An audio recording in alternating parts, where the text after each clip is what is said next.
Hello and welcome to Overthinking It TV Recaps Game of Thrones Season 4, Episode 10. It is the last episode of the season. I'm Pete Fenzel. Thank you so much for everyone tuning in live.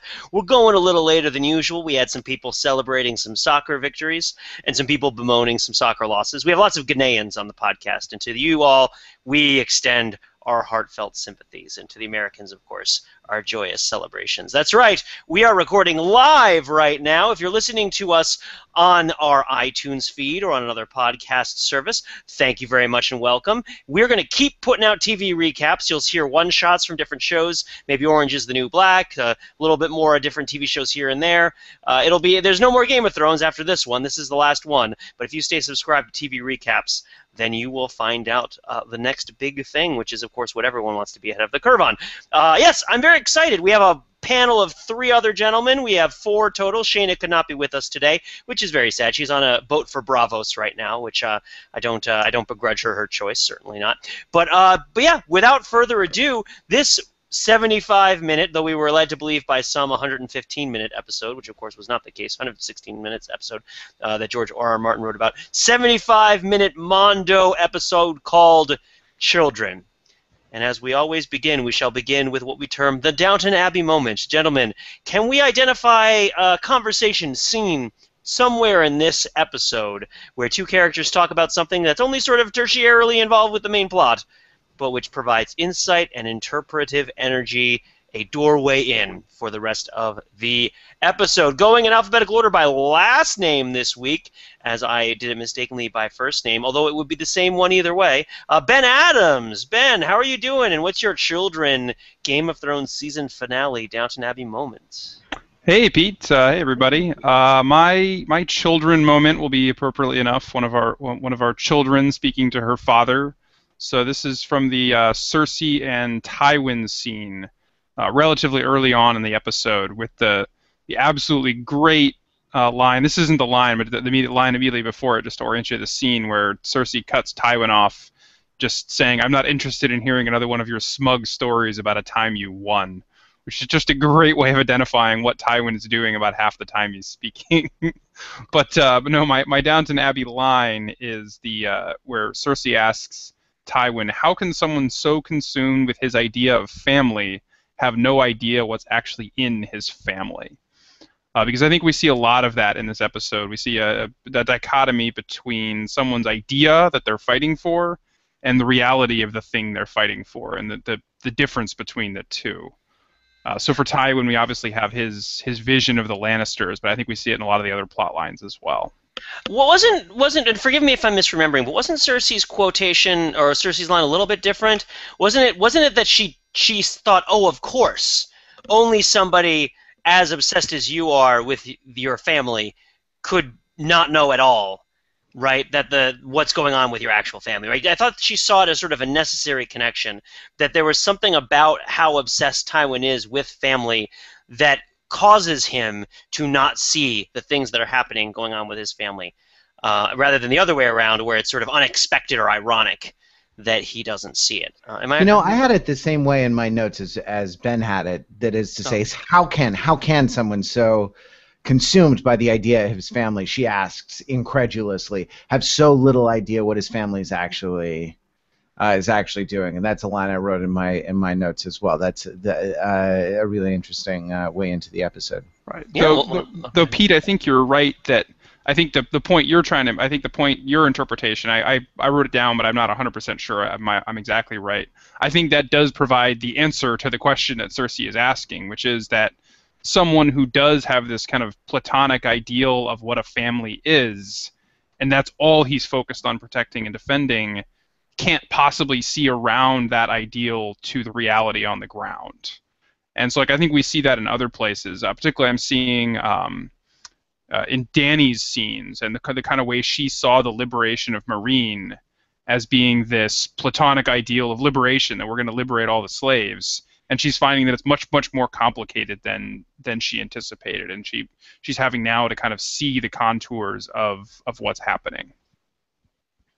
All right. And also remember, we have people already weighing in on Twitter. So if you are watching us live right now on YouTube or Google Hangouts, you can tweet at us at @overthinkingit.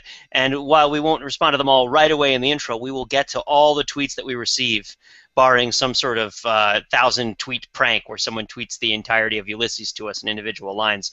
Barring something like that, we will get to every single tweet we get before the end of the episode. So next in alphabetical order is Ryan Sheely. Ryan, what's your interpretive doorway to this episode? Oh, this Father's Day episode, by the way, about children, which is worth, I really hope that like the real reason that they put in the Memorial Day break was so that the Tyrion killing Tywin like episode could be on Father's Day, because it was pretty awesome. But that's not my doorway into the episode. As a procedural note, Matt mentioned his notes, and usually I think we all take notes when we recap this, but I was traveling, and so didn't get to take the notes on dialogue that I usually take when watching or rewatching an episode. Sometimes we rewatch as well. So as a result, my doorway into this episode is Bran's skeleton fight, because it's the thing I remember the most clearly.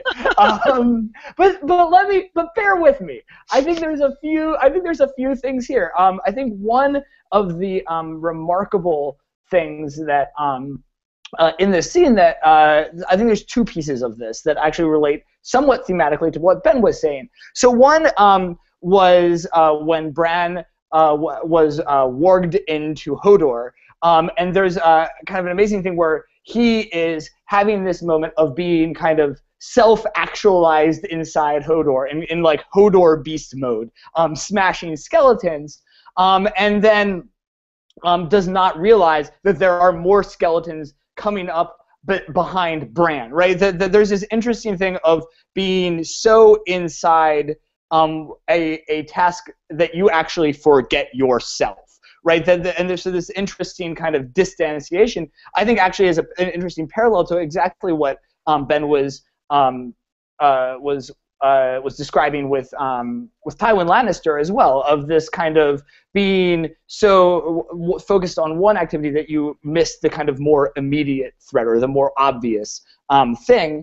And then I think there's an interesting, and I'd love to kind of, again, get some more of the book readers' views on the kind of substance of what this is and understanding the children and what we know about this and what is new, what is adapted. But I think the other piece was something along the lines of the conversation that Bran had inside the tree lair, saying, he's told, you're going to find what you've been looking for, and said, oh, you're going to teach me how to walk again. He says, no, I'm going to teach you how to fly.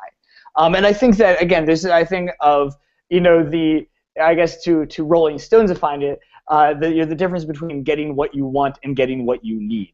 And I don't know, I mean, and again, if I had taken notes, maybe my read on the episode would be different, but I wanted to try to see what I could do with this, really quite memorable and awesome action set piece, and see if there are nuggets there that link to some of the more really dramatically compelling scenes that happened throughout the episode.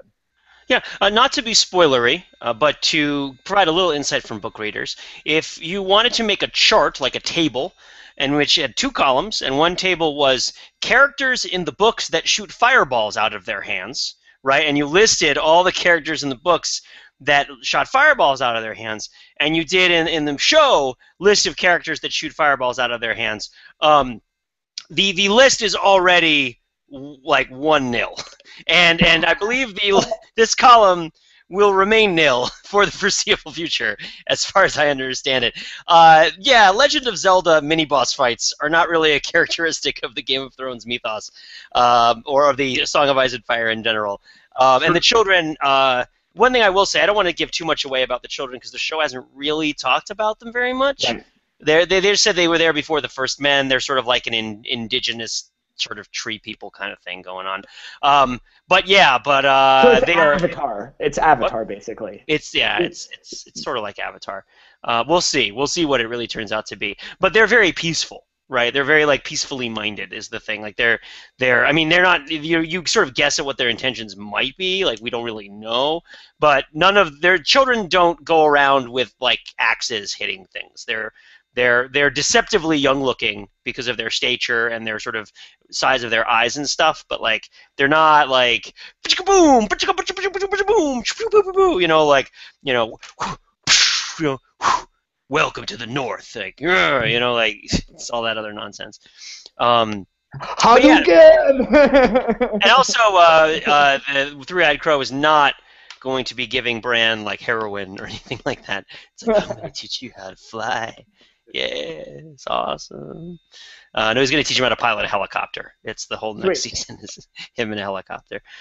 Great. Well, that's great. Yeah, we can come back to this. So this idea of the, I mean, did anyone else think it was Zelda-like, the Zelda-like skeleton fight that took place? Does nobody else here play Zelda? No, it reminded me of the Mario game where there's the skeleton turtles that you jump on and then they come back together. Do you remember which one is that? They're called Dry Bones, and they appear in Super Mario Brothers 3 and also in Super Mario World, I believe. Yeah. So it reminded me of most of Dry Bones and a little bit of the fighting game. I believe is Killer Instinct had a fighting skeleton in it, if I'm not mistaken. I could be wrong. No, you're not. He had a lot of really high. He had like a 99 hit combo that you could pull off.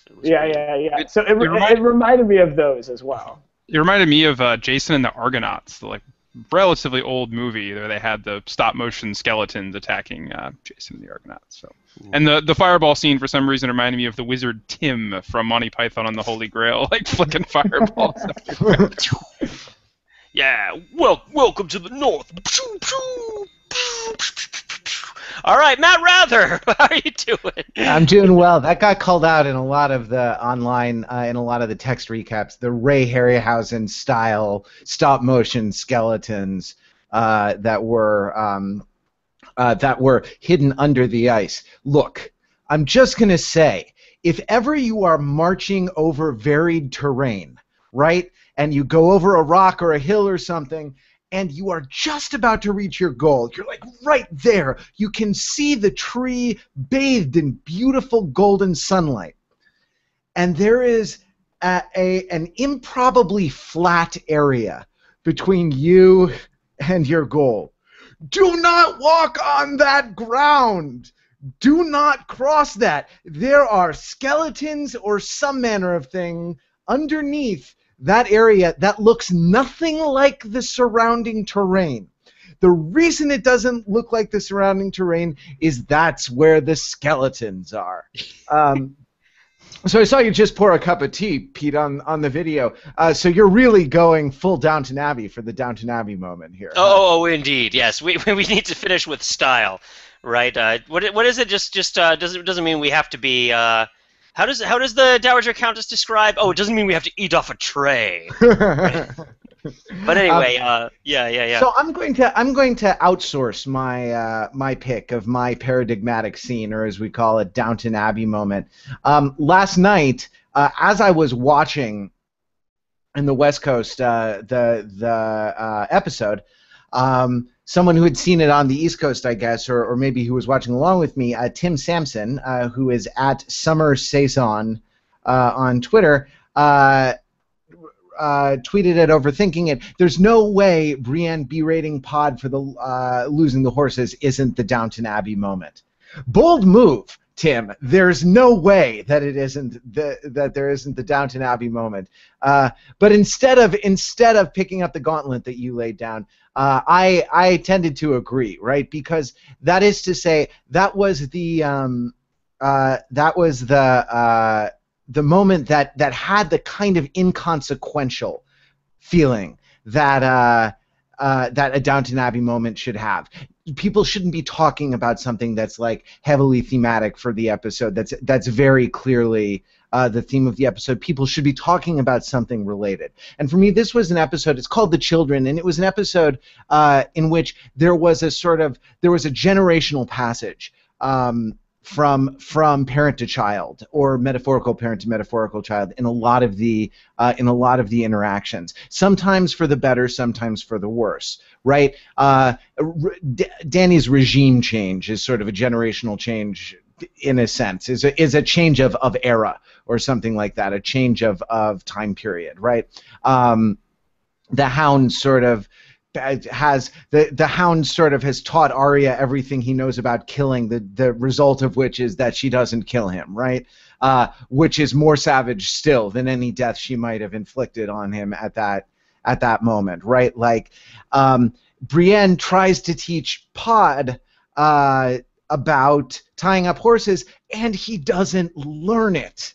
Right? He's bad at tying up horses. And sometimes the generational change isn't like the advent of a new era. Sometimes like valuable knowledge gets lost. Or sometimes like great figures, once great mythological, quasi-mythological figures like Tywin Lannister, like Ned Stark, just go. And it passes on to the sort of more debased or less mythological next generation. So this sort of passage, in one thing I read, I heard it described as like everyone crosses a Rubicon in this episode, or at least there is a Rubicon crossed in each of the important storylines from this episode. So the idea that Brienne calls out specifically, if you did it the way I taught you, the horses wouldn't have run away. Right? If you had carried on the tradition, if you had actually absorbed the knowledge from one generation to the next, from knight to squire, or not knight to not really squire, everything would be okay. But it's not, because you didn't make the hand, you like fumbled the handoff. Right, and that's so that struck me as the thing that highlighted, without really being thematically important, the thing that highlighted the thematic, what I thought was thematically important in the episode. Cool. Yeah, I had a lot of the same. I thought this was a pretty thickly woven episode ideologically, where the themes were present in really interesting and differentiated ways in a lot of the scenes. And so you could sort of pick any number. Ryan and I talk about this in our 24 recaps sometimes, how we've kind of realized that the scenes have kind of multiple centers of gravity. The episodes have multiple centers of gravity, and that you can sort of pick a vantage point and look at the rest of the episode from any number of different roughly equivalent vantage points. Whereas in Game of Thrones, which is the other extreme, is we quote as like Mad Men or Breaking Bad, where there's usually like a really, really, really clear idea of what the episode is about, and everything else kind of derives from that. More Mad Men than Breaking Bad. So I agree. The scene that I picked for the Downton Abbey scene, for me, was when the old man with the white beard was talking to Daenerys about wanting to be a slave again, right? And it wasn't necessarily him wanting to be a slave again that I was struck by. It was how he described trying to eat at the soup kitchen, right? Where he said, the young prey on the old, take what they want and beat us if we resist. And I thought that was an idea that permeated a lot of the stuff through the episode, that the young take what they want from the old. And which lines up exactly with what you're talking about, in the sense of, well, sometimes the things that are offered by the old, the young do not take. And then that leads to sorts of things that happen. And it ties back to what Ben was talking about with Cersei, although in that scene, the line that really struck me was when Cersei said, well, first because she said, I choose you, which made me think of Pokemon, right? Which is what I think anybody would think in that scene. That was a Pokemon scene where Cersei says to Jaime, I choose you. But she said, I don't choose Tywin Lannister. I don't love Tywin Lannister. And the unspoken word father speaks so loudly in those sentences, right? I didn't choose my father. I don't love my father, right? That sort of thing. But yeah, the idea that you're picking and choosing, that there's a process of losing and gaining, and that there's also a process of kind of mutual destruction. Because again, the old man scene is followed immediately by the guy with the dragon and the baby, right? Where the dragon killed the baby, right? Which is sort of the other way around, where the child suffers, right? Something is taken away from the child by the thing that is bigger. Well, and that's a case with where Danny, like, how can someone so consumed by the idea of her dragon family have so little idea what her dragon family is actually doing? Right, right, exactly. Right. It's 10 p.m. Do you know where your dragon children are? So one scene that I thought was really subtle about this, and I made a mental note of it when I saw it, but it was only after the episode that I really went back and started thinking about it, because I think it has a really interesting interaction with all this stuff, is when Stannis, and we could talk about I think we have to talk about the Stannis moment after this, because the Stannis moment is just so freaking awesome. But when Stannis asks Jon Snow, what would your father do about Mance Rayder, right? I mean, what was your guys' take on John's answer? Am I the only one who felt it was an obvious situation? No? Which is basically that Ned Stark would have chopped off Mance Rayder's head, like, in a heartbeat, and he would have done it himself. Because that's what the first thing that Ned Stark does in the show is chop the head off somebody who goes across the wall when he's not supposed to. That's what Ned Stark believes in. And when Jon says, I think that because this guy showed me mercy, that he would want to hear him out. And it's like, Ned Stark never did that for anybody. Ned Stark was never. I mean, he shows mercy to Cersei, but he's like, you need to get out of Dodge, or I'm going to kill you and your family, right? Like Ned Stark does not mess around. But there's like an interesting. I think part of what enables this kind of misreading of Ned Stark is also when Jon Snow just goes for it and says. I mean, you almost hear it. You expect him to say, "I'm Ned Stark's bastard," and he said, "I'm Ned Stark's son." Let's say son, and then they just like and for whatever reason, Stannis lets that fly.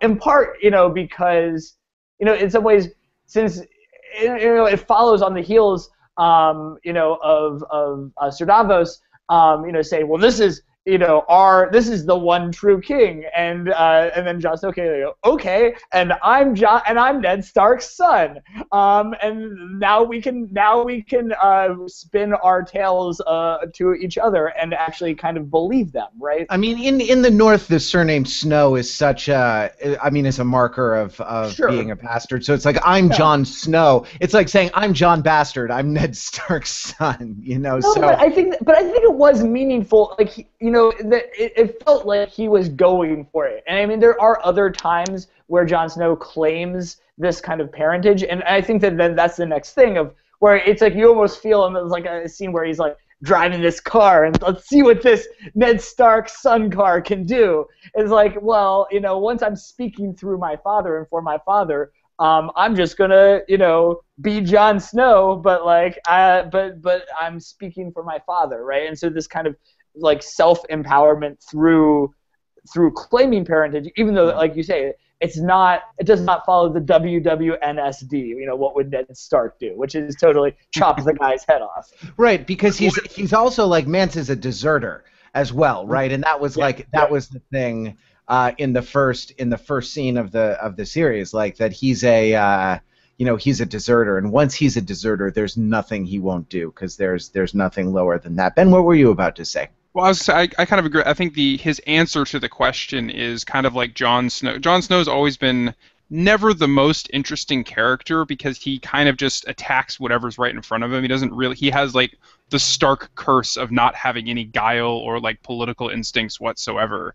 And this is like the birth of Jon Snow is like maybe understanding at least a modicum of like, oh wait, if I can answer whatever I want and it has credibility because I'm a Stark. Like, it doesn't actually have to be what would Ned Stark say. I can just say what I think is the best thing to do in this situation. And of course, Jon Snow is one of the people that's interested in making a deal with the wildlings because he knows that there's this greater threat, coming out there. So I think I'm hoping it has the signs of making Jon Snow a more interesting character by giving him a little bit of guile. It's worth noting that Sansa isn't in this episode at all either. Right, and so there's this idea that Jon Snow has a particular relationship with his father, right, with Ned, as it were, and Arya also has a particular relationship with her family, and she talks about her relationship with her father and how her father didn't want her to use a sword and all this stuff, and we're seeing how this idea of Starkness, where at the beginning they all they're different, but they're different in kind of like a like a Josie and the Pussycats kind of way, where it doesn't really matter. They all got cat ears. It's like it's like, oh, this is the one that likes this thing, and but now they've really diverged. Like they're really very individuated characters because of the experiences they've had and the choices they've made, and just the way that they've evolved apart from each other. But Sansa is like not even a Stark anymore. She's just like so far away. Right, that she's not even part of this whole fatherhood. We got very creepy very fast. Although I guess there would have been ways to potentially do it. So what do you think? I asked. I posed the idea of talking about the Stannis scene. What do you guys think about this idea of Stannis arriving at this point in both the episode and the sort of the timing of the Battle of Castle Black? What does it mean for the political and power dynamics, and what does it mean for what the conflict between the Night's Watch and the Wildlings sort of says about stuff? Did you guys have a take? Did Stannis inspire you in any way? Did he rally you to his cause? Or I gotta say, the thought that I had about it when I was watching was, why wasn't this the end of the last episode as opposed to the beginning of this episode, right? Did they just go over, or did we not have enough wall stuff? Like, I mean, as far as wall stuff, John making Ygritte's funeral pyre would have been powerful enough, and enough wall stuff, and him talking to Giantsbane, Tormund Giantsbane, right? Tormund Giantsbane. Would have been enough. Would have been enough up at the wall. And Maester Aemon, by the way, speaking of the generations, right? He's the most senior guy there, presiding over the thing. That would have been enough. That would have been enough wall. I don't know why not. I don't know why you end with the fade to white as Jon marches out into an uncertain future last week, rather than ending with the actual ending of the story as we got in the first thing. Side note: Jenna Slint has got a pair of stones on him, because if he can stand up next to those other Night's Watch guys after cowering in the root cellar through the battle for Castle Black, wow, the temerity, the bald-faced audacity of that is I mean, I gotta give the guy credit. So yeah, did the Stannis moment not touch anybody else, or even in relevance to this idea of parents and children, sort of the king as the father of the realm, and what people take or give to the king, or the fact that they delayed who it was for an unreasonable amount of time with a bunch of smoke in front of his face until it cleared and you could see who it was? This was like a highlight of the books for me. I love this moment in the books, and it definitely comes at the height of the momentum of the Wildling attack on Castle Black, when it seems like all is lost. Then the horses thunder in, right, and they're yelling, "Stannis, Stannis!" and it's really exciting. And yeah, it's just it's totally different. So we'll move on. Yeah, go ahead. Well, no, I had a similar reaction to Matt as well. We kind of talked about this a little bit on last week's recap without talking about it directly, because of the no spoilers policy. But having it was interesting that I think that having it was like this weird thing that because it was delayed from last week, like you say, it didn't have this. I was really expecting, the fight was getting more and more intense. I'm like, when's the moment where the tide turns? And instead, it kind of like recedes. And so then when Stannis comes in, it's on a kind of quiet. There's like just a discussion that's happening, and it's like in this moment of calm, and that feels like it doesn't fit with the arc of the battle. And then the other thing is, as a result, in some ways what you would expect is he comes in, and then in the next episode, if you get more of him, you kind of understand why he did this and what it means, and instead it just kind of happens and is there. And so I feel like the season ends, and I'm still, because I was left wanting more at the end of the last episode, I'm now still left wanting a little more of Stannis, because it's you have this sense of he stepped in to help the realm, but in some ways, as we discussed last week, and as I actually really like the scene between Mance Rayder and Jon Snow. The Wildings the wildlings are not the main problem. It's everything else on the other side of the wall. So it's like great, like the Stannis squad with their swords just riding in and chopping off heads. Like it was awesome, but they also kind of blew their wad a little bit. And there's what's I think really interesting is the question of what the Stannis presence means for the bigger problem. Both like I think the bigger problem of what's going on beyond the wall and the coming winter, and then how that relates to the different degrees of proximity from the wall, right? I think what's interesting is that Stannis for a long time has been hovering towards and he's been in Dragonstone. He sailed into Blackwater Bay. He's been trying to get to the center, and there's this very interesting thing where instead now there's a moment where he's inhabiting centerness by being kingly, and so he's in fact the furthest away and somehow trying to create some kind of a center of gravity. So I think I'm very interested in seeing how this presence kind of relates to the kind of spatial dynamics of Westeros as a whole, and how threat and kind of belonging is constructed by having there be authority in this what was before almost like the hernia, like the herniated disc of Westeros. This like soft kind of alleged barrier that's very kind of soft and bulged, and he's now supported this hernia. Well, all I can say is you're gonna love the next part of this story. It's right up your alley. I'm not gonna spoil it, but it's totally right up your alley and addresses a lot of the time. I have some reading to do then, is what you're telling me. Oh man. So yeah. So thinking about what Matt said, I'm sort of moving forward through the episode to try to hit as many of the different plots chronologically while we're kind of searching at threads and kind of fleshing out the general shape of things. So the next thing that comes up here, the next sort of father-child relationship that gets shown. And again, I want to, although we're sort of already answering the question because it needs to be answered by necessity, but Bruce Wayne Brady has been posing this question to us on Twitter about the relationships between fathers and kids, which is, of course, a big part of the episode.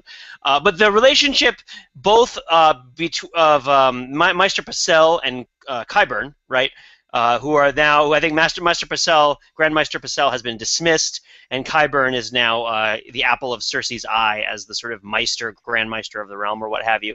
Well, I don't know if they actually changed the title or whatever, but it's pretty clear that Pycelle is on the way out and this new guy's on the way in. And then this idea that that Gregor Clegane, the Mountain, is going to be changed, right? That this process will change him. And I really thought it was really interesting and portentous when they asked, will it weaken him? And he said, oh no, right? Like it won't.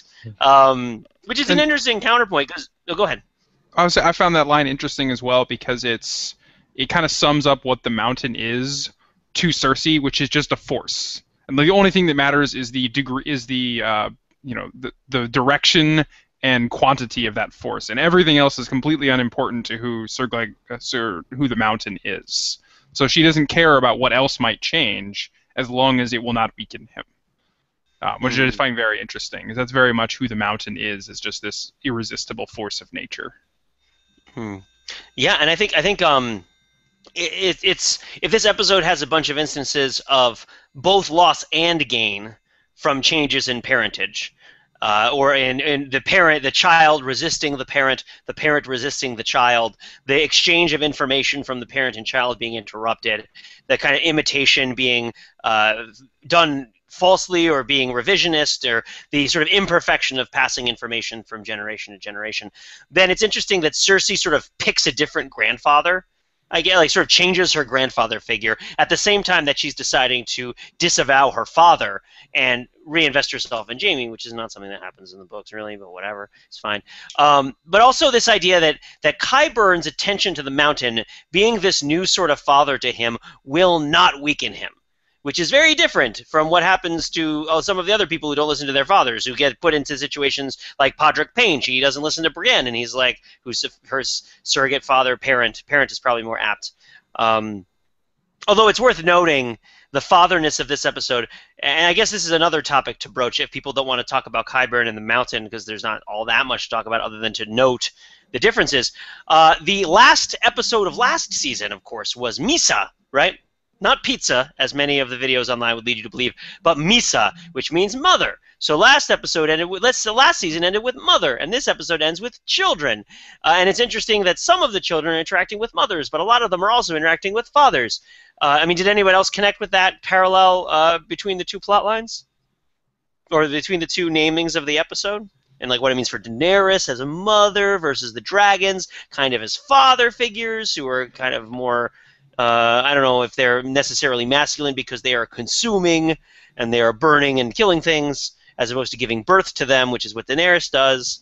Well, I think it is interesting that, right, like, I mean, Daenerys' plotline is like the challenges of single parenthood, single dragon parenthood, right? And that, I think that there is like a sense where she likes to be kind of the nurturing, life-giving, freedom-giving parent, and not the kind of disciplinarian parent, right? And I think that this is, I mean, we've had, at various points in Daenerys' arc this season, this difference between,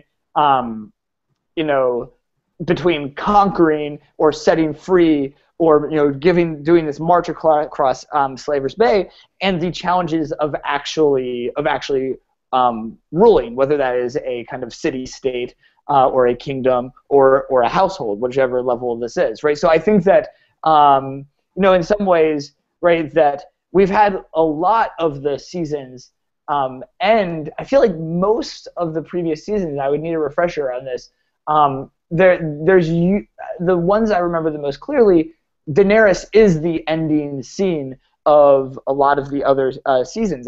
For last season, I remember in the Misa scene, correct me if I'm wrong, but the image I remember is kind of the Khaleesi mosh pit, right? The like her being lifted up or kind of celebrated as mother, and whereas when we see her this, I feel like the last time we see her this episode is in, correct me if I'm wrong, but is in the catacomb when she's chaining up the dragons and very mournfully and kind of in the dark by herself doing this like difficult thing that needs to be done, and so that kind of just where she is and where she is in her arc is a very different kind of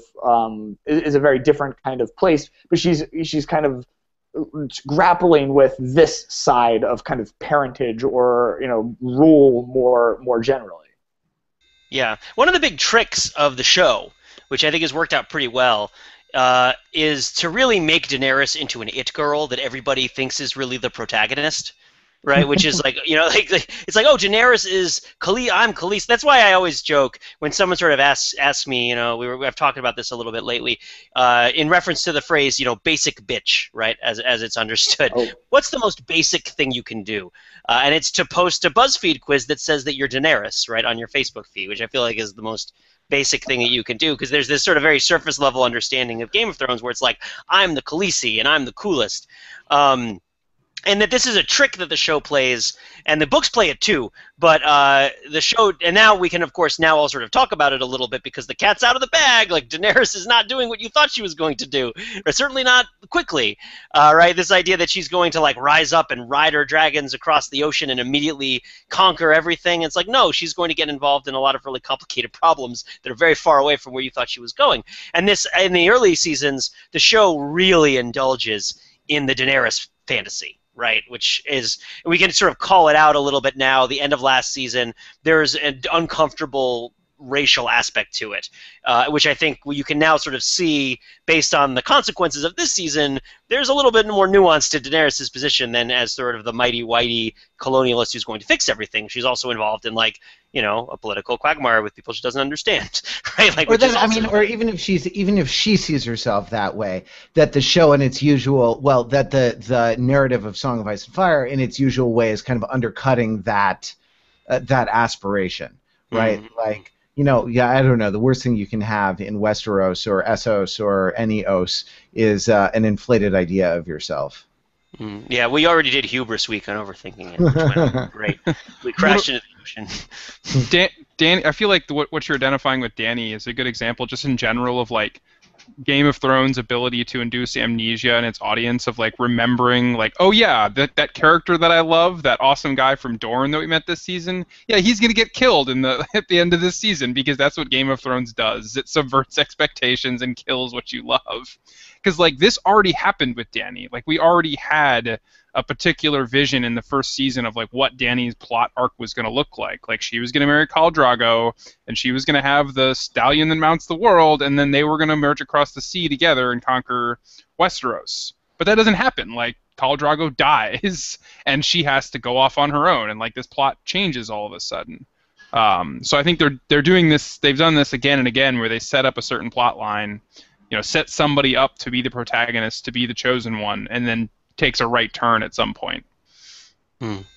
Yeah, definitely. So let's, before we leave Daenerys, let's talk about the dragon chaining a little bit more in the context of this episode, because I feel like in the interpretation, the sort of upward-looking stuff, where you look at how the children behave based on what the parents do, like Pod and the horses and stuff, right? Where it's like, or even Tyrion, which we'll get to, of course, in a little bit.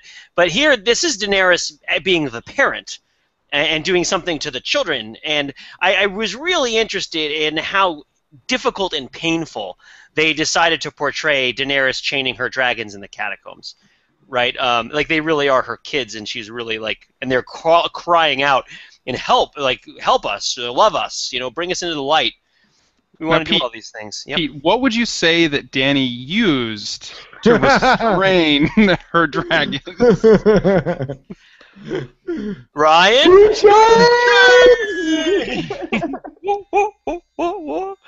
Oh, excellent. Thank you very much, Ben, because I was going to insert that. I was going to ask how many dumps do you think Tywin Lannister took, and that he took 2 dumps, but this is much better than that, because it actually involves 2 chains. Oh, you see, mine was going to be worse still, which was that when Tyrion strangles Shay, he takes her chain and twists it around so that it's not one chain.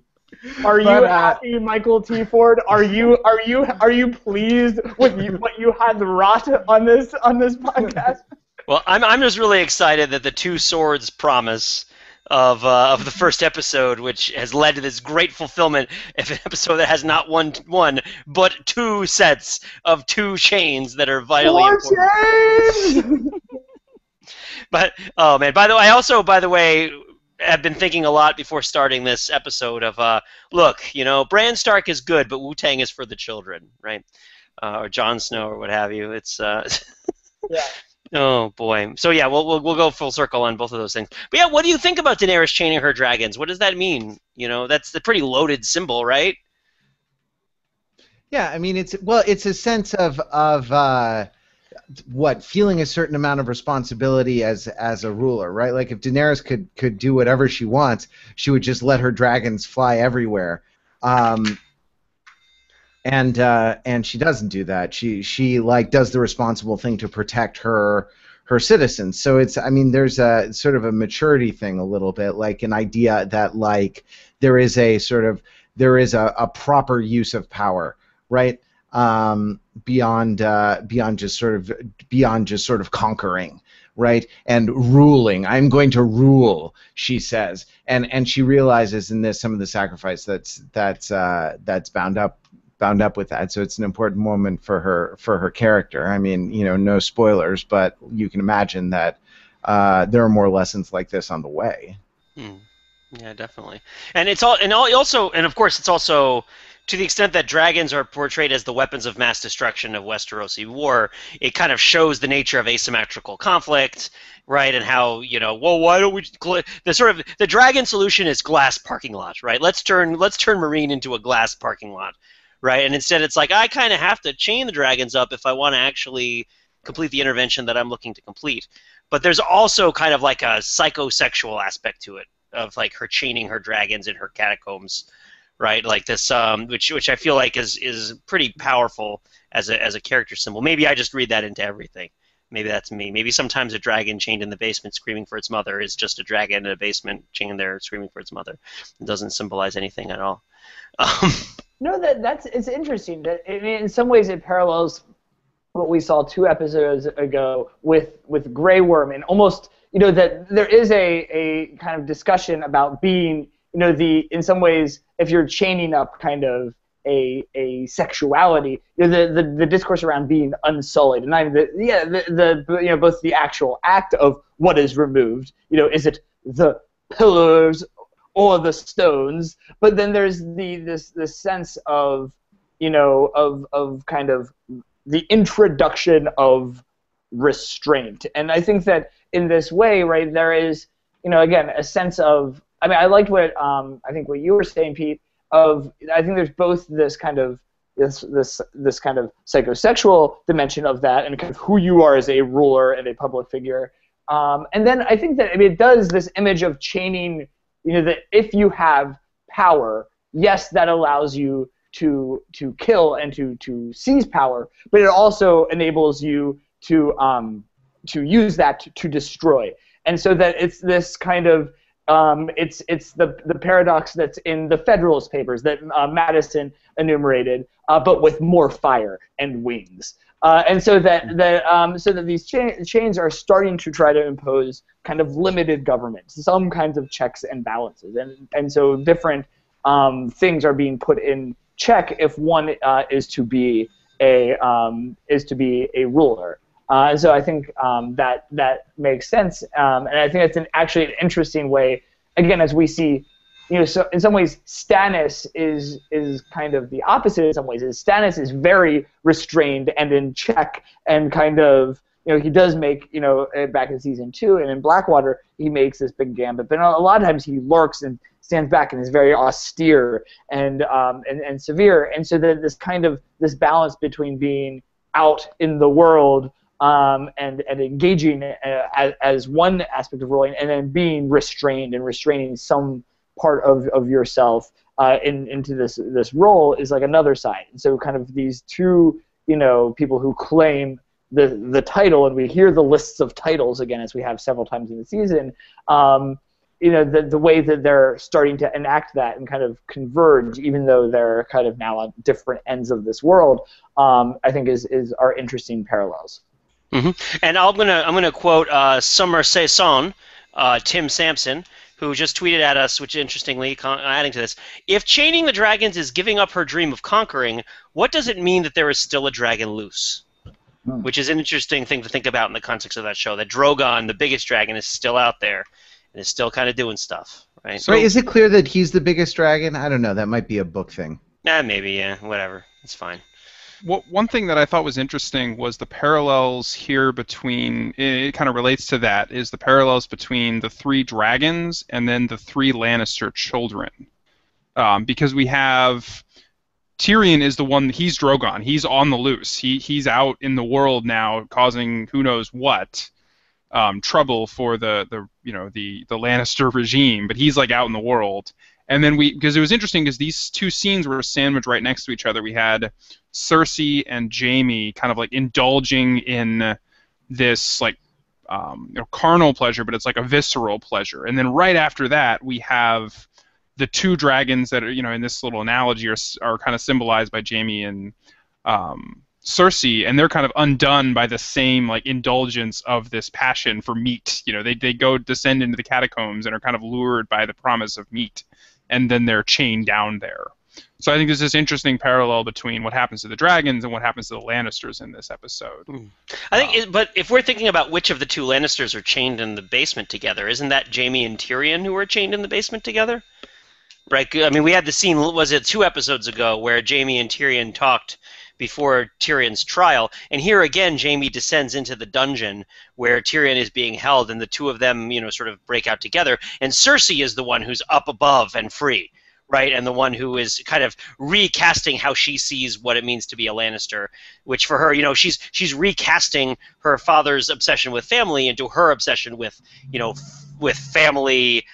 Her father's obsession with family legacy to her own obsession of family individual protective roles, like individual social roles that family members have in a family, and her being a mother and her children being her children and stuff like that. I guess I'm thinking of it more of like the end of the episode where Jaime and Cersei are now kind of locked in King's Landing because Tywin's gone now, so it's going to be up to them to kind of chart this course ahead, whether they like it or not, for the kingdom. And Tyrion's out there in the world causing trouble. Interesting. It'll be interesting to see which way that goes. Okay, yeah, so, wow, there's just so much happening in this episode. I'm just going to read a couple tweets because I said I'd reference all of them, and not all of them are questions. Bruce Wayne Brady's been hitting it hard. Tyrion, Shay, and Tywin. Daenerys losing control over her dragons. Are these changes a theme of the season? Don't really know what that question means. Gonna skip it. There were many shifts in power in this episode. I mean, I shouldn't be dismissive. Yes, those things are related to the themes that are happening in the season, but I don't know what I don't know what theme is informing all of those things. I guess losing control over your children, a theme for the season. Well, you know what? Let's take a moment there. Let's stop and let's say, well, what were the themes of the season? Did the season have themes? Because we do a good job of identifying the themes of the individual episodes. But what about this overall season? Like, what did you guys see about that whole thing?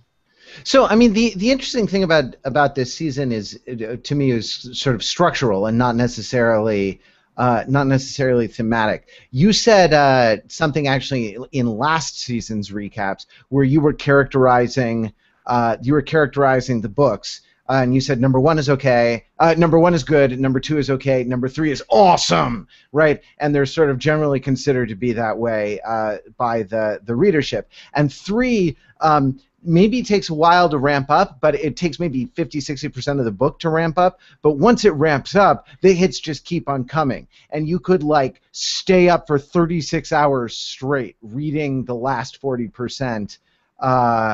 Of book 3, right? And so this is a season that has had the unique structural challenge of like climax,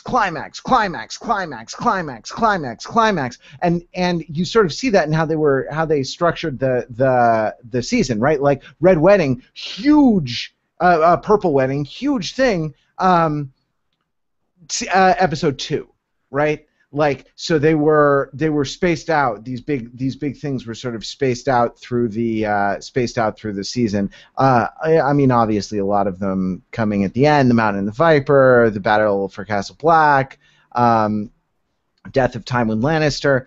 But like, I don't know, what do you do when really what's happening narratively is you set the first half of book 3 up, setting up dominoes, and then it's like domino, all falling down. It's an interesting adaptation challenge, an interesting sort of narrative challenge. Well, and I want to actually return to, I'm also looking at Bruce Wayne Brady's tweets, and I read his 2 consecutive tweets as being connected. So if you go kind of in reverse chronological order of older to newer, before the one about Tyrion, Shay, and Tywin, he said, there were many shifts in power in this episode. Hound asking Arya to end it, Jon consulted on the fate of the wildlings, Tyrion, Shay, and Tywin, Daenerys losing control of the dragon. So I think he's asking this large in this episode. We see these reversals, right? These kind of bits of almost like power judo, of relational judo, of things kind of changing. And I think that there is something there in this season, and how the kind of, as what Matt was describing as the climax structure. I think there is something kind of interesting in kind of dividing book 3 amidst these 3 seasons of.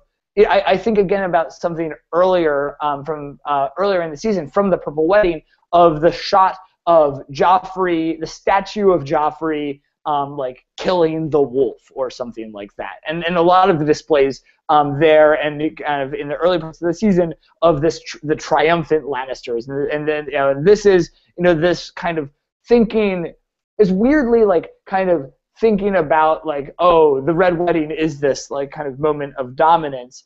And then what I actually noticed a lot in this season is actually the thing that people were talking about a lot in this season, I felt, and especially in this episode, was we kept kind of actually going back to the Battle of Blackwater Bay. And in fact, that there is something seminal about this. And it came up earlier in Tyrion's trial. It came up in this episode in Cersei's scene where she says, when you marched in, I was about to take this poison and give, or I don't know if she was going to take the poison, but she was about to have Tommen, take the essence of Nightshade. And that these kind of scars of, that what was viewed as that threat of the time, I feel like are actually there, right? So there have been, there's kind of this, some sense of, there's been these relationships that have formed, and then there's a sense of here's what power is, and again I think the Hound and Arya is another one, and then in this episode we see a lot of things clearing away, lots of these kind of major deaths, and again the Hound, at least being left by Arya and her not kind of following his wishes, and again Tywin pleading with Tyrion. That there's this this sense of, in fact, I guess that many people wanted at the end of season 3 wanted it to be one way, but it was another way. It was the other way, and so I think that and I think that there's this interesting moment where that we kind of end with Arya. Again, we are talking about other seasons that are ending on many of them ending on a shot of Daenerys, and this is ending on Arya, interestingly, and Arya going to Braavos, and so that there I think there is this kind of interesting, like, it's another way, but we're only not even being able to comprehend what that other way might be, and so I think that kind of leaves this season actually feeling of, I mean, it feels like there's like a really, more than many other seasons, I mean, more than any season, maybe since like kind of season 1, that there's like a chapter has ended. And yes, there are some arcs of things that are foreshadowing, but it feels like there is like a chapter that has ended, and it has ended in a lot of this kind of generational clearing out. So I don't know. That's my sense on kind of some of the themes that ran through the season and how it relates to the question from Bruce Wayne Brady.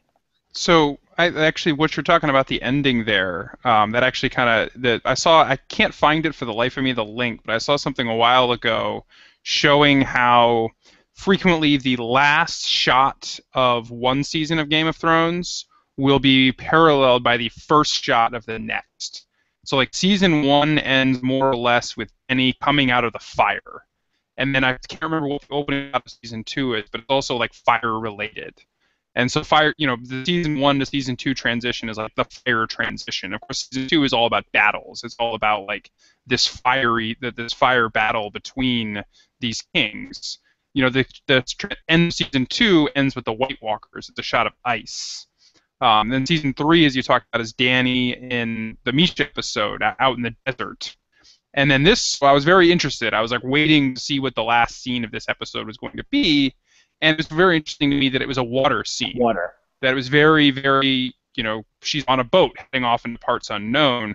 Because I think that was the function of this episode, was to make everything water. Everything is fluid for the next season. I think there are lots of different ways, because we have Tyrion heading off, who knows where. We have Arya heading off, to Braavos, but we don't really know what she's going to do when she gets there. We don't know what Stannis and Jon are going to do up at the wall. We don't know what King's Landing is going to look like now that Tywin is dead. So the situation is now very fluid. So I think that's kind of what this season was building up to, of getting us on that boat. Well, and I think another thing is just with Stannis, and with, we see some fire at the wall as well in the funeral pyre, and Jon through the fire sees the Red Lady, and so in some ways there is a lot of fire in in the Red God, and so you actually, when you take fire to ice, you get water.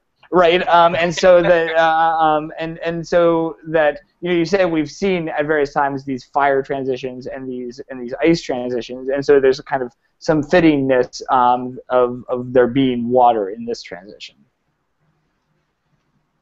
I think it's worth noting the name of the book, right? Storm of Swords, right? And it's notable that the book ends with a sea voyage. One of the things that this show takes out of the book is there's usually in the book there's rainstorms that are happening constantly during this whole season, or during this whole story, and so the idea of her sort of sailing off. Although, of course, actually, let me ask this, Ryan, since you haven't read the books, what event that we've seen this season?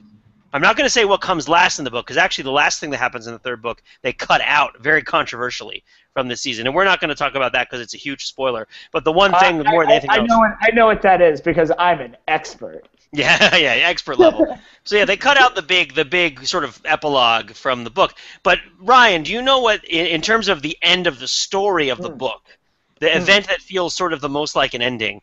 What is the last thing that you've seen? What was the thing that you've seen in the show that in the books is the last event of the book of book 3 of A Storm of Swords?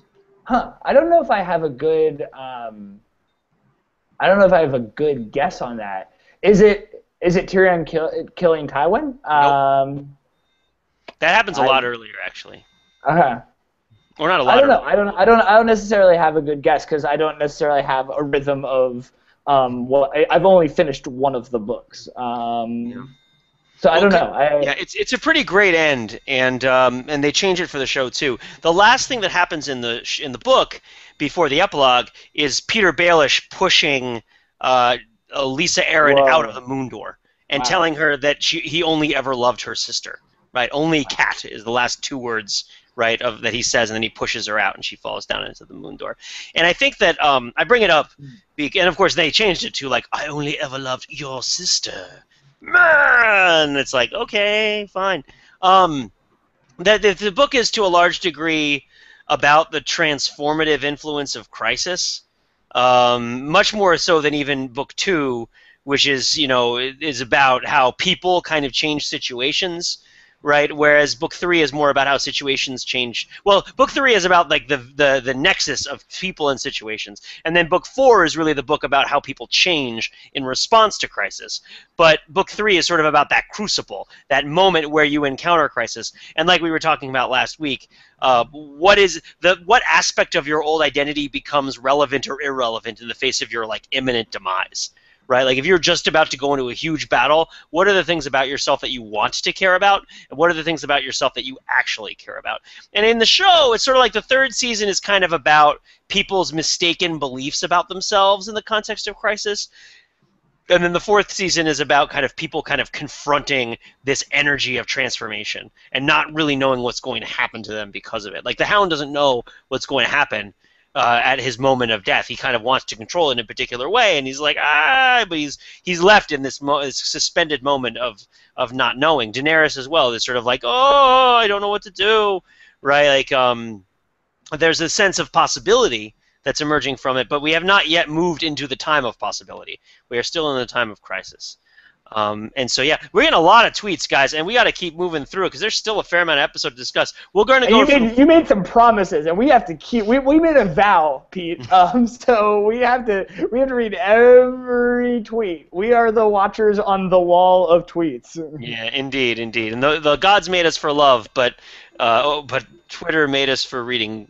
Speaking of the gods making us for love, while Ygritte is on the pyre, I mean, of course her coat is coming off in just the most becoming way, right? Like, of course she looks like she's like dans le boudoir, as she gets all Bernie up north of the wall. She's kissed by fire. Kissed by fire.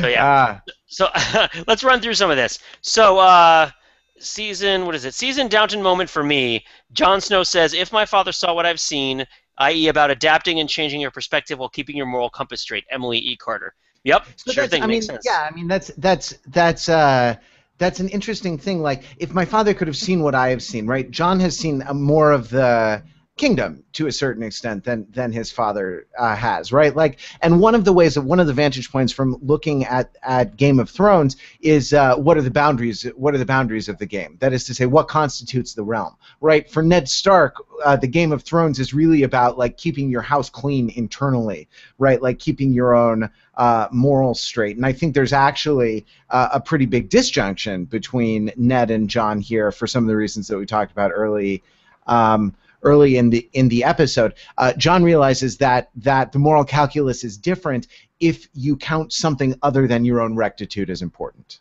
That makes sense. Cool. And then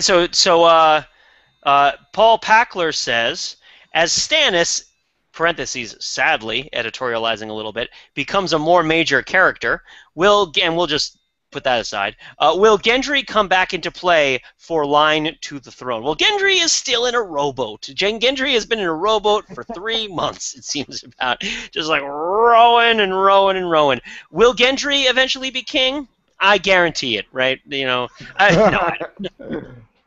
Gendry will do something. I don't know. I mean, like, the book readers don't even really know what Gendry's going to do because there's really nothing in the future books that solves that mystery. Do you guys have, like, alert! I know, like, spoilers, Gendry doesn't become king immediately upon reaching King's Landing in a boat. Which he also doesn't do in the books anyway. What? I always thought that Gendry had stayed with Hot Pie, but I guess not. Of course, he needs to go get leeched. He needs to go get leeched and get Melisandred.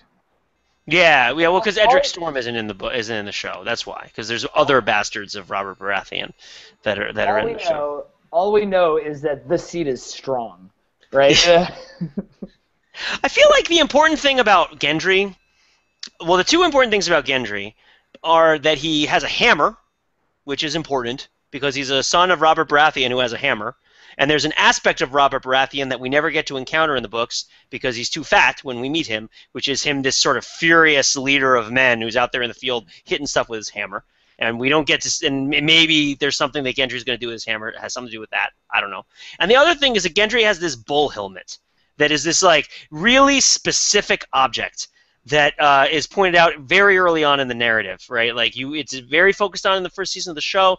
It's really important in, like, in the first time that you meet Gendry, he has this bull helmet. And the bull helmet, I mean, there is a point later where that's how they save Gendry's life, is because the helmet is sort of on the ground next to the kid who got killed. But there's this idea that the bull helmet, I think, is at some point going to be important. I don't think these things point towards Gendry being king. Him being this sort of burly fellow who goes around by himself, having, like, fancy magic sex with witches and hitting things. But I think he'll do something. He'll do something. I mean, anybody else have any other Gendry stuff they want to contribute? Is he gonna get skinsed? Is he gonna get hit by a bus? Is that what's gonna happen? I'll just say there's one other interesting thing about Gendry, which is his relationship with Arya, and I kind of like to talk about the alternate universe Game of Thrones, stories out there, and there's one in which, like, Gendry and Arya, like, get married and retake the Seven Kingdoms together. But, like, that's not this story. Like, Arya gets on a boat and goes to Braavos, and we never see Gendry again. Like, that's probably this story. Yep, definitely. And let's see, what else? Are we good? Are we caught up on the tweets? You revealed to me very wisely that Bruce Wayne. One thing to ask, and I'll ask this right now. We're not going to wrap up yet. We're going to go a little over because we got a lot of stuff to talk about. But quick aside, there's a question, not Thrones related, but is there another OTI recap or book club in the works? And I think that I can say yes. We've been kicking around ideas. We have some cool ideas. We haven't decided which one to do yet. Right, guys? We haven't decided on one yet? No, but we'll not specify at this point. No, the secretary will neither confirm nor deny knowledge. But we have been planning stuff, and it is fun. And you're going to want to be part of it when it happens, whichever one of these various good options we choose. All right, father figures. Tyrion had a face-to-face with his. Jon introduced himself as the son of Ned, but Brienne related Arya to her mother. I noticed the episode was on Father's Day. Yeah, so this is more Bruce Wayne Brady. I feel like we've covered a lot of this, and we do need to cover Tyrion, but let's talk about the Reeds for a little bit, because they have a father figure who's not around, but the show watchers don't care who he is, so we don't have to talk about that. He's very important in the books, but not important in the show. So yeah, what do you guys think of okay, how about this? How about the vindication I feel as a book reader? So for those of you who haven't read the books, right, there is a period of time wherein Jojen Reed kind of like it becomes conspicuously absent during a series of very important conversations that are taking place around the time of the events Bran is encountering at the end of the show. And there's a certain fan theory that Jojen is dead, and he's already died, and certain things are happening to him. But it's not particularly well supported. It's thought of as kind of crackpotty. I felt very vindicated when Jojen died, because I think Jojen is dead. And I think it makes sense that Jojen is dead in the story. But I mean, what do you guys think of the death of Jojen and Jojen and Mira's Reed's role in this whole thing as the sort of, I don't know, I mean, there's just so much to talk about them. Anybody want to volunteer a starting point? If you're not going to, I'm going to, right? Which is that the idea of Jojen is that he has this foresight, right, and that he can see what's coming. So your construction that you put on season 4, which is that like what do you poop your pants when the poop hits the fan, right? Like that what becomes important to you, or what do you actually like in the face of your imminent demise? Like Jojen knew it was coming all along because he knows those kinds of things, and he sort of marched towards it, right? Like sort of marched into it, right? Marched right onto that glassy, smooth, round surface in front of the tree. Stay away from that. I had $10 riding on an antlion that was just going to suck it all down. Sort of what happened, but right. So he's an interesting case. He's an interesting lab for this kind of thing because it's presented. What happens, the meat of that scene is presented more as Mira letting go rather than Jojen letting go, right? Like rather than Jojen, because like Jojen made his choice, way back when they were up in the tower, right? And the wildlings, the free folk, were like circling around and whatnot. It's that Jojen, I mean, maybe we've talked about this before, I feel like it's possible, that Jojen's foresight is analogous to the experience of the book readers watching the series. And that something that's been happening more and more in this season is that things that did not happen in the books are happening on the TV show. And so losing the character with the foresight also, I think, means kind of as the book reader, as the TV series goes on, losing more and more of that foresight. And or still, even when you know it's going to happen, by it I mean the various things that happen, there still is this kind of a need to confront that and a need to accept that and engage with it. And so I think that this how you deal with death as someone with foresight and as the sibling of someone with foresight, I feel like there is some of that there in the kind of way that one experiences this narrative, whether it's kind of moment by moment of grasping what's going on, or with this benefit of kind of foresight or some other way of kind of extra narrative vision. Mm-hmm. Yeah, and I think in an episode that has a lot of parents and children in it and stuff, the sibling relationships are interesting, and and particularly because they are fairly balanced on a lot of places, conspicuously so, right? Like Tyrion and Jaime, and oh god, and I thought Jojen and Mira, where it's like they don't have the same kind of problematic relationship that Brienne and Podrick have, where one of them is clearly kind of surrogate father figure over the other. They have to kind of deal together with this idea that when Tyrion, I mean, let's make the jump now, right, to Tyrion, right? So Tyrion, and I'll use this as the segue. Tyrion says to his father, right, says to Tywin, you sentenced me to die. Right, and I think that when you combine this idea, one sort of important idea that runs along a lot of these different stories is think about Arya in the boat heading off into the horizon, right? Like to give birth to a child is all a death sentence, right? You've created this life, right? You've helped this life come into the world, and now this life has to face the reality that it's going to die, and to some degree you're responsible for this thing that has happened. And you can try to prepare them for what's going to happen, you can try to help protect them from what's going to happen, but you can't change that fact about your child's life. And I think that runs through a lot of the plots here. I mean, Jojen knew he was going to die the whole time, right? There's this sort of inevitability of loss, and it's metaphorical in certain places, and it's more overt in certain places. But I thought that was kind of one of the interesting things about Jojen and Mira, kind of facing it together. And in that sense, neither one is really blaming the other for the fact that they are facing this very dire challenge. And the last thing I'll say about Mira is just that it's really notable that she's got no magical powers at all, and she's kind of wandered into the wrong part of the map. It's like she's walked over the bridge at the wrong time in Dragon Warrior, and now there's golems and she can't fight them, right? Like she's got archery or whatever, but she's with a telepath and like a giant with 18 plus 88 strength, right? Like, how is she gonna? Right. What's she gonna do in this situation? She's not leveled up, right? Everyone else is leveled up to where they need to be this far north of the wall, and she has not grinded nearly long enough, right? Yeah. Well, but let's follow that segue to talking about Tyrion and Tywin, which is really interesting. And I felt like the scene was pretty well done between Tyrion and Tywin. The conversation before Tyrion kills Tywin. And what was your guys' take on it? So, I mean, there's a different take on it in the book, which is that in the book it's a crime of opportunity, right? He's walking through the tunnels, he's going to Varys, and oh wait, we're right below the Tower of the Hand.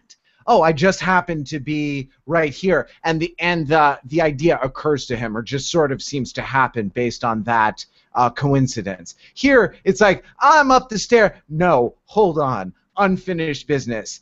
Turn around, back down the stairs, through the hall, around the corner, to the left, step over the uncomfortably smooth space in front of your goal because he's Tyrion and he's really smart, up the stairs, and then like drag your, he's like, it's like, do do do do do do do do do do do do, Tyrion coming.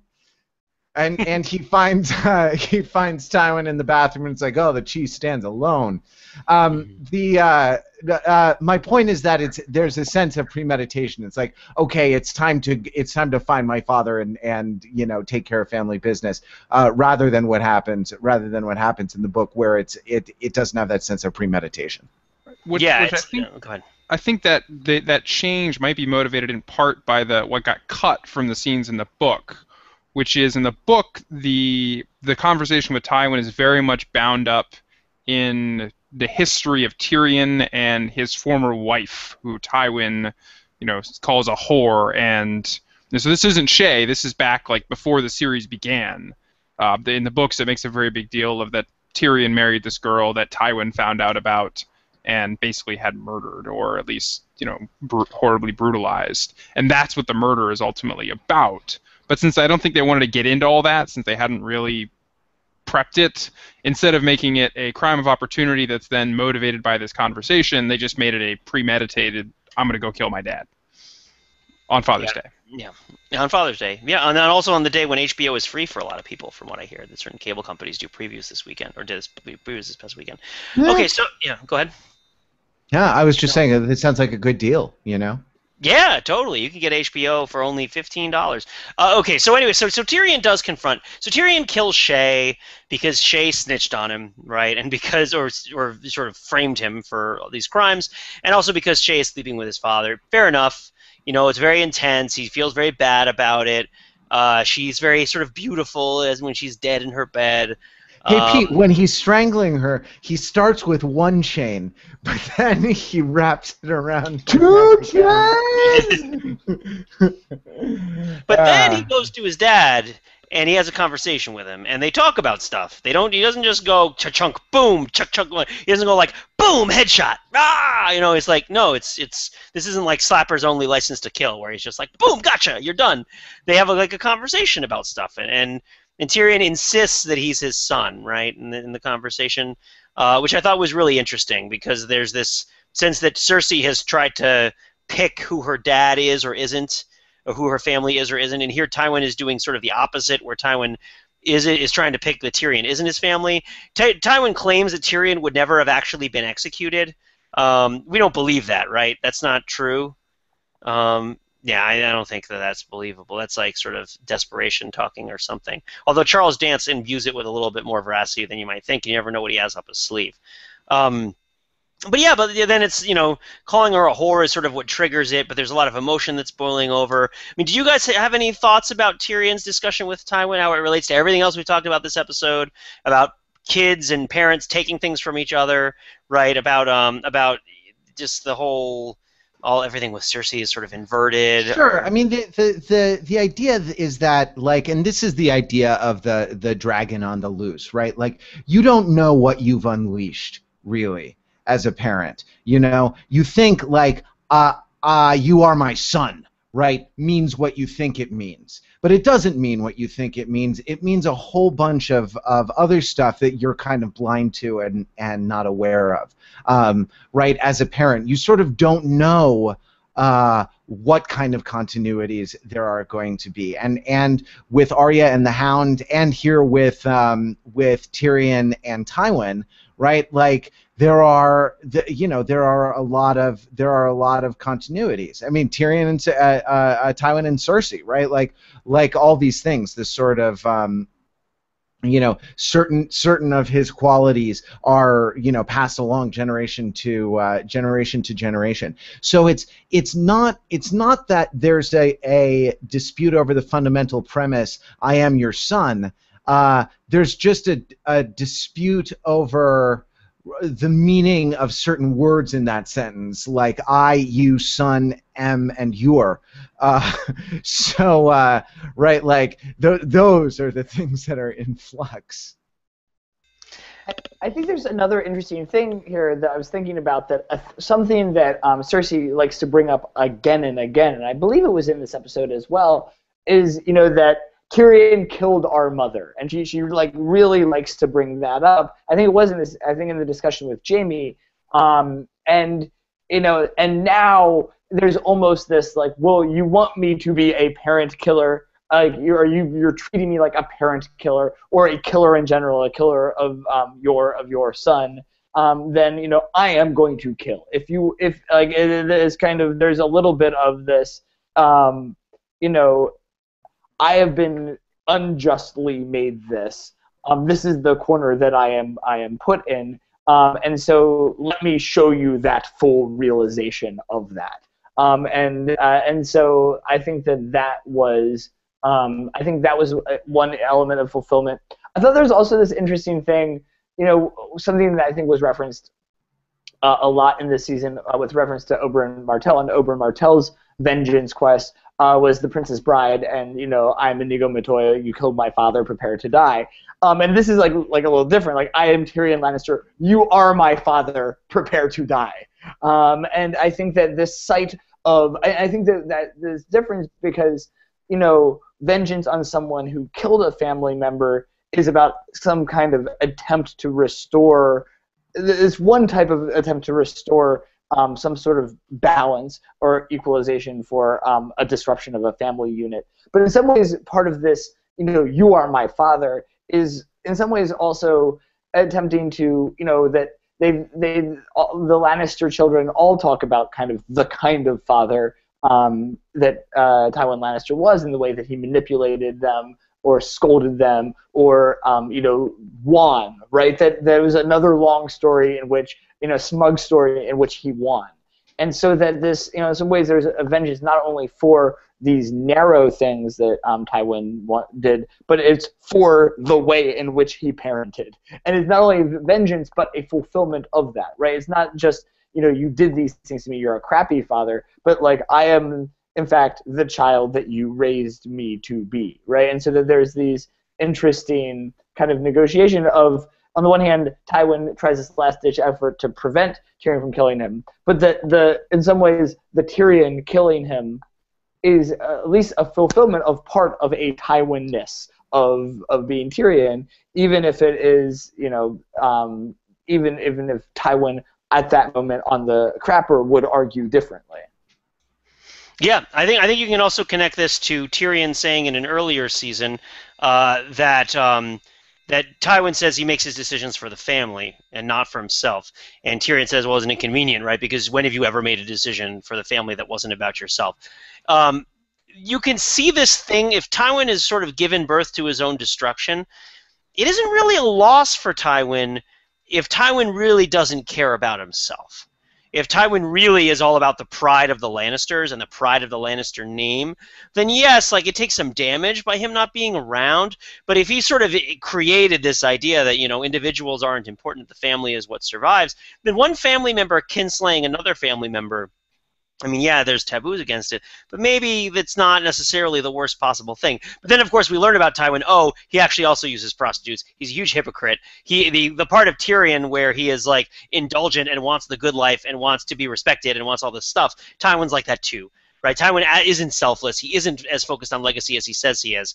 But it's just interesting to think about, like, Tywin really potentially created what he thought he was creating, which was a family in which the lives of the individual members don't really matter. including his own. And it's sort of like you've created the circumstances wherein you don't have a relationship with your son where he would decline to kill you if it served like what he saw as the greater needs of what was necessary. Right. So yeah, we have a last tweet I think here. Oh, somebody complimented the dragon.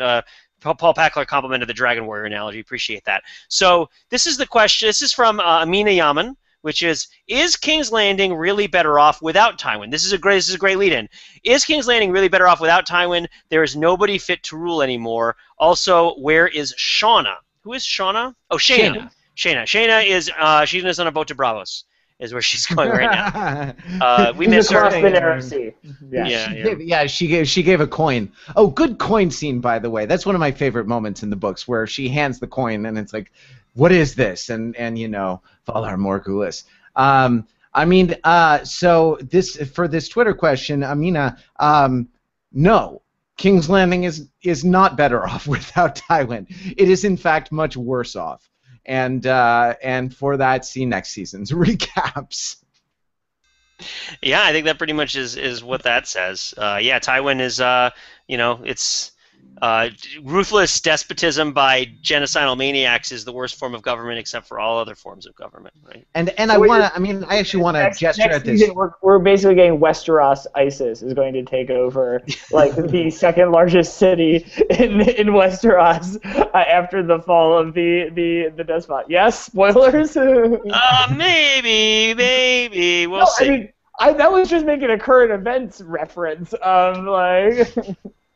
And I want to actually call out without revealing anything, but Shayna's on vacation, so she's taking some well-deserved time off, and an awesome trip. Not just from us, like an actual vacation, right? Yeah.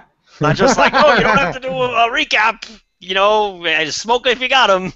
No, that's not luxury. A weekday night off. Definitely. All right, I think we're coming to the end. I've read all the tweets. We've gone about an hour and 20 minutes, so we've got to double it up. We're only 40 more minutes away from doubling up the length of the episode, which is a really important milestone. Oh, your madness knows no bounds, Ryan. I love it. I absolutely love it. Any other final thoughts? Any other thoughts about Arya the Hound? We don't have to add things if we don't want to, but we didn't really talk about Arya and the Hound all that much, or about the one thing I did notice about Brienne and the Hound is was anyone else when they were watching the Brienne and the Hound fight scene saying, "Put on the glasses"? Like, that was like a brutal "put on the glasses." They were really hitting each other. What's up?